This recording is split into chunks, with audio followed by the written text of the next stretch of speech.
Hey hi అందరికీ. మీరు arithmetic reasoning ఎలాంటి బుక్స్లో ప్రిపేర్ అవుతున్నారో okay or else this is the best books of that preparation.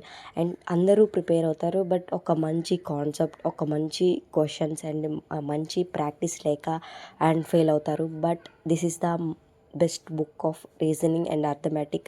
నేను ఆర్ఎస్ అగర్వాల్ బుక్ తీసుకున్నాను అర్థమెటిక్ అయితే.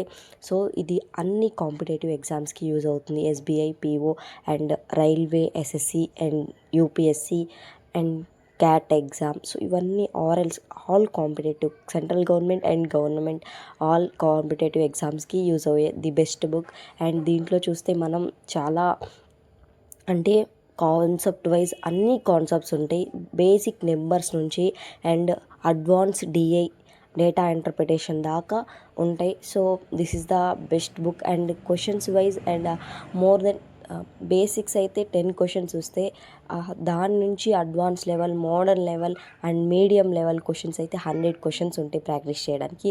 ఆప్షన్స్ ఆన్సర్స్ వైజ్ కూడా బ్యాక్ సైడ్ మనం ఎలా ఫార్ములా వచ్చింది, ఎలా చేసాము అనేది కూడా ఆన్సర్స్లో కనిపిస్తుంది. And after that I'm getting in reasoning this is the best book of Chandan logics. And Chandan logics book is very very important all competitive exams.